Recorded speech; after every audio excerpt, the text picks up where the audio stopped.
Make me take PT every month, will you? Posted by Eggleby 2003. I was in the US Army and the Army National Guard for over 20 years.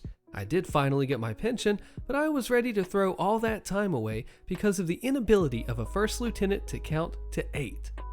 We had an annual APFT scheduled as part of a drill weekend. A drill weekend consisted of 4 unit training assemblies, or UTAs. Each UTA was equivalent to a day of active duty pay.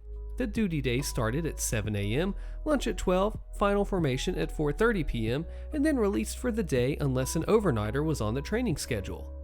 Promotions were contingent on passing the Army Physical Fitness Test, as well as a bunch of other random qualifications, such as military schools, professional development, military awards and decorations, rifle qualifications, civilian training and/or schooling, and college degrees.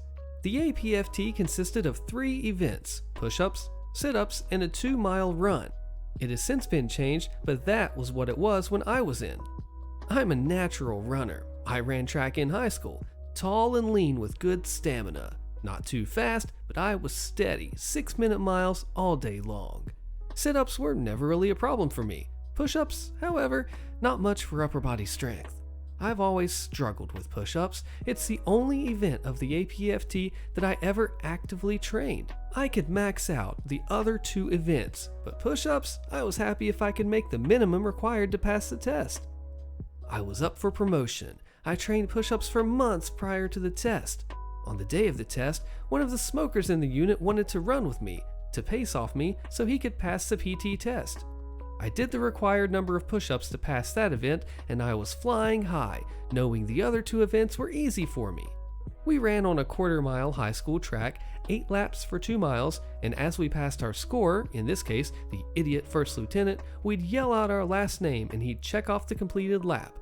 My buddy and I ran side by side for all 8 laps, and when we got to the last lap, the lieutenant said I had another one to do.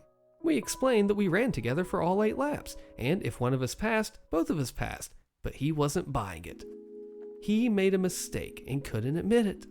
He was adamant that I had to run another lap, and because I was running slower than I normally would have to let the smoker keep up, I couldn't complete another lap in time required to pass the test.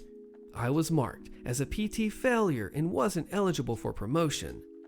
Because I was an NCO, there wasn't that many slots that opened up in a year in my job classification. The opening went to another NCO further down the promotion list than me. I was ticked. My civilian job was in manufacturing. We worked a 3-on, 3-off schedule. I worked nights. Weekends were our big money weeks. In order to attend a drill weekend, I'd have to miss work Friday night, Saturday, and Sunday night. I would lose about $600 for attending drill. Occasionally, we could be approved for missing drill as long as we made it up during that month, or we could just take no pay for drill and miss those dates toward credible retirement. At some point, leadership decided that all PT failures would take a PT test every month until they passed. Failure to show up for a PT test would be an automatic forfeiture of pay and retirement points. Eligibility for retirement was based on having a good year. A good year was 50 points. Each UTA was 1 point. Annual training was 15 points, leaving 35 points needed from drill weekends. In a year, I could miss 3 drill weekends, and as long as I made all the rest, I was eligible for a good year. I saved those excused drills for the weeks that I was scheduled to work Friday, Saturday, and Sunday, so I wouldn't lose the $600 difference from my civilian job and drill pay. Now, back to those mandatory PT tests every weekend. Leadership decided that we couldn't miss the scheduled training, so the PT test would be held before drill at 5:30 a.m. at an armory 30 miles further away from my unit's armory. To be at the PT test armory on time for the test meant that I had to get up at 3:30 a.m., get dressed, drive almost 2 hours, then do the test. Cue malicious compliance. If I was going to be inconvenienced by this idiocy, so was my score. I would show up for the test, sign in, do 1 push-up, 1 sit-up, 1 lap, and call it good. Drive to my unit and report that I failed the PT test, and go to work and still get paid. Every month. My first sergeant pulled me aside one day and asked what was going on. He said he knew I could pass the test. I explained that I already passed the test, but that the lieutenant never passed kindergarten counting. If they wanted to hold the PT test during duty hours, I'd be more than happy to try to pass, but there was zero incentive for me to do so as long as I had to drive 2 hours to take the test at 5:30 a.m. Another drill weekend, it snows quite a bit and it slows my drive down, so I get to the PT test a few minutes after it started. The LT in charge said it was too late and I couldn't start now. Okay, whatever. Drive to my unit to report in that I wasn't allowed to take the test. And then I'm informed I'm getting an unsat for refusing to do the PT test and wouldn't be paid for that UTA. Okay, if I'm not being paid, I'm leaving and will be back in 4 hours. Nope, if you leave, you'll get another unsat. I realize then, that means I don't have a good year. I'll only have 49 points. Screw it, I quit then. I had over 18 years in, re-enlisted for 6 more right before the failed PT test that I passed, and I just walked away. No more stupid chicken crap and no more losing money. In years past, some National Guard units were known to carry soldiers on their rolls. The unit would report that the soldiers were present for duty when they were not, and unit administrators would pocket their pay or create company slush funds. Sometimes, those soldiers were almost ready to collect pensions and were kicked out, and the state saved those pension payments. Now, after 18 years, soldiers are locked in and units are unable to discharge them. You can quit, like I did, and ask for a discharge, and the National Guard Bureau will kick it back, denying it like they did with me. I still had 4 years on my current enlistment. They wouldn't and couldn't release me. Meanwhile, the State National Guard Bureau would get a report of soldiers not showing up for drill. My name kept appearing. Uncomfortable questions were asked why someone with all this time in my rank would just walk away. My situation became an embarrassment for the state. How are they going to get my name off this report every month? Why did this happen? How did we fail a soldier with 1 year left until retirement eligibility? A friend of mine was a senior NCO, and in one of those meetings, he raised his hand and volunteered a way to get me off this list and not do anything illegal or fraudulent. I was transferred to his unit, and I attended drill at this unit just a few miles from my house on my days off during the week and reported to him. All I needed was 50 points, and that would give me a good year and I could retire with my 20 years in. I could also do military correspondence courses for retirement points, which wasn't available when I quit. When I attended enough UTAs and completed the courses, I got my 50 points. I received my eligibility for retirement letter, and I promised my friend that he could have half of it.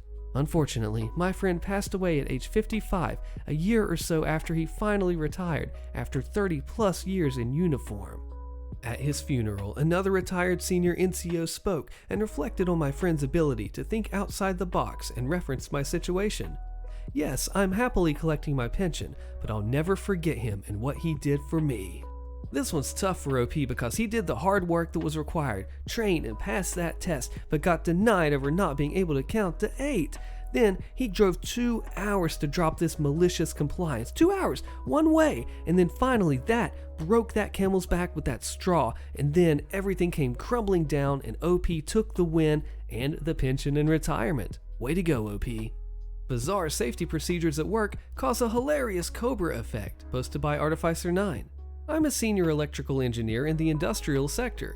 I started work at a huge firm a few weeks ago, and right off, my superior detailed what was expected of me every quarter. Among the requirements were 1 safety violation report a month. I thought, okay, I could keep myself from messing up more than once a month. This is a large factory with everything from spinning grinders to steaming corrosives, so obviously OSHA is a big issue here. But this isn't my first rodeo, so to speak. I generally know what I'm doing. So my first month goes by and I keep everything nice and safe. End of month one-on-one rolls around. Boss makes it clear, to my surprise, that the requirement is for me to file at least 1 safety violation a month. Obviously, I inquired how one could go about controlling safety violations as they are inherently accidents, and if I had any way to influence their appearance, I would prevent them in the first place. But he just said, I need to keep my eyes open, the violations will appear. Fine, I kept my eyes open, but honestly, everything seems perfectly in order. Everyone else in my department were ticking off safety violations one after another, and I was nearing the end of month 2 with nothing. I would go on walks looking for safety infringements instead of working. Something seemed off, so I looked into the safety violations report Excel and I was just stupefied. This was a list of the most unbelievably inane infractions I've ever set my eyes upon. I'll give you some examples. Infraction: cabinet door was left open in room. Someone could hit their head. Immediate mitigation: cabinet door closed. Future mitigation: add magnets to cabinet doors. There were countless other esoteric reports like unexplained puddle next to electrical cabinet or stack of cables on floor. I couldn't believe it. These well-educated, grown men and women just writing nonsensical safety violations on absolutely anything. I tried approaching one of the guys about it, but he just said to keep my eyes open, the violations will appear. They keep repeating it like it's a mantra and then change the subject. I thought this was ridiculous enough, but then one day a report came in about a ladder missing one of the plastic caps on its legs. Immediate mitigation: plastic cap found elsewhere and secured in its place. Now, I was the last one to use this ladder the day before, and it was perfectly fine, which led me to my conclusion that this man was purposely sabotaging company equipment just so he can fix it and then write a safety violation report. I feel like I'm in an episode of The Office. Everyone I approach about this just brushes it off. Maybe it's because I'm the new guy? Anyway, I couldn't show up to my second monthly evaluation, sans safety report, so I went to a random grounding cable, slightly unfastened the bolt, took a picture, and then fastened it back in place. I wrote a report about it, and the OSHA guy commended me in person about my vigilance. Is this a department-wide grift? Are the managers unaware of this farce, or are they playing along? Usually, this would be a huge red flag, but everyone is otherwise really nice and the pay is great. Anyway, ideas as to what I should sabotage next month are welcome. I have never in my life heard of something that wanted to have safety violations. And what do you expect is going to happen when you tell someone you want them to report danger when if they don't, they're in trouble? They're going to make silly little dangers that don't even really matter instead of working just like this. And I think it's a numbers thing. They just want to have this number that somebody doesn't know what they're doing, what they're keeping up with. They're just like, hey, we need this metric. And then people are like, oh, okay, here you go. OP, you maliciously complied and you did it really well. Way to go. Boss Karen illegally takes our lunch, so we get back at her like this. Click the video on your screen so you don't miss this awesome story, and I'll see you there.